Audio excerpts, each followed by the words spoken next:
Hello, my name is Gabby and welcome back to my channel, or if you're new here then welcome to my channel, and today's video is going to be my 2024 Manga TBR. This is a TBR that could have easily have been a lot. We are not going to do that today, so I did go ahead and narrow it down. The cutoff was one volume. If I read one volume of something in 2023, fine, it can be here today. And if I read more than that last year, it's still in this TBR, it's just not going to be in today's video. And doing that still left me with just way too many series that I want to get into this year, so I just picked 6 of them. And the rest will continue to just live in my head for now, so let's go ahead and get started.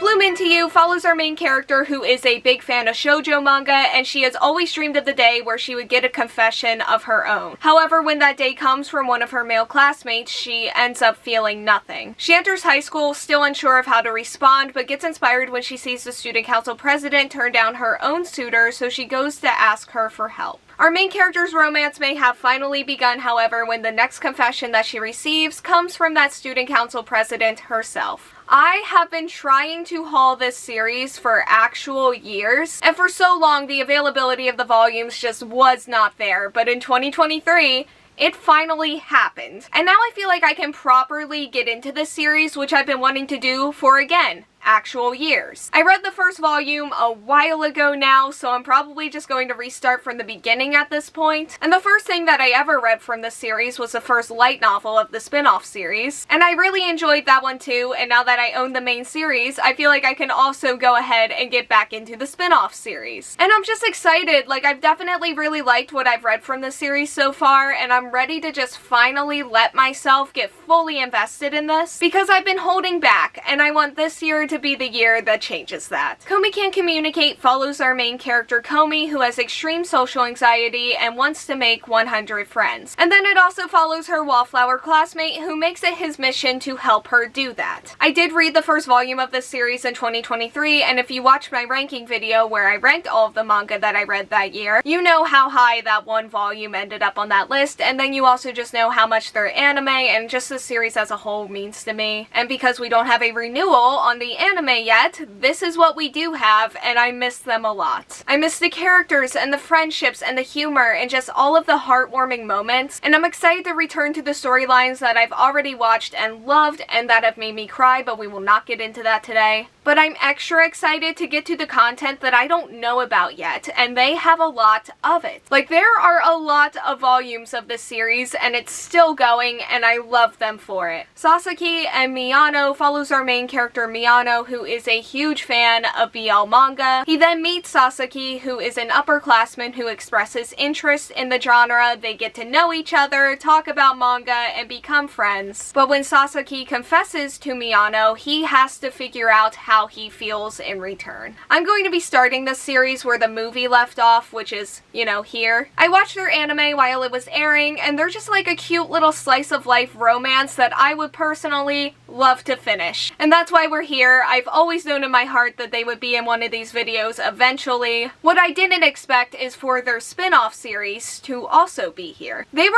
in the OVA like a little bit, and when I saw them there, I didn't think that I was that interested in them, but they got like 20 minutes of that movie that I mentioned earlier, and yeah, they deserve at least a chance with me instead of me just ignoring them, because that was an adorable 20 minutes. So this TBR includes what I have left of the main series, the spin-off series, the light novels, the anthology, and honestly, whatever else this series wants to put out. I don't know, I just like them. They make me happy. I found their anime to also be just like very relaxing, and unfortunately it just doesn't seem like the anime is going anywhere else anytime soon, so this is what I have, and I'm here for it. The Apothecary Diaries follows our main character, who is sold to the imperial court as a maid as she tries to hide her apothecary background and knowledge to avoid the attention that it could bring her. However, soon after she arrives, she is easily able to solve the case of the mysterious deaths of the emperor's newborn children, and even though she does try to solve this case anonymously, one of the eunuchs is able to single her out and promote her to lady-in-waiting to the emperor's favorite favorite concubine, where she must continue to use her expertise to solve and fix different situations that happen in the Imperial Court. I talked about this series in my favorite anime of 2023 video, and unless they really screw something up here, I suspect they'll be back on that list in 2024. But that's the anime, and this is the manga, and I had all of the plans in the world to start this manga before the anime actually aired. It didn't happen, it rarely ever does, but we'll get more into that later. So after this season of the anime wraps up, this is probably where I'm going. I really love our main character, and I'm slowly but surely really getting into the romance. They're fun, and they've actually managed to get me interested in the mystery plot lines, which has definitely not always been the easiest thing to do with me. I will say they do feel kind of problematic at points, so I don't love those moments, but for like everything else, I'm really loving this series right now, and I knew them from their manga first, so I'm assuming it's really good. And I'm looking forward to getting into more of just all of the hype surrounding this series. Whisper Me a Love Song follows our main character Himari, who falls in love with an upperclassman after hearing her band perform on the first day of school. She confesses, and then this girl confesses her love back, but then Himari realizes that they are feeling two different kinds of love, and begins to wonder what love really means. Remember that thing that I said that we were going to talk about more later?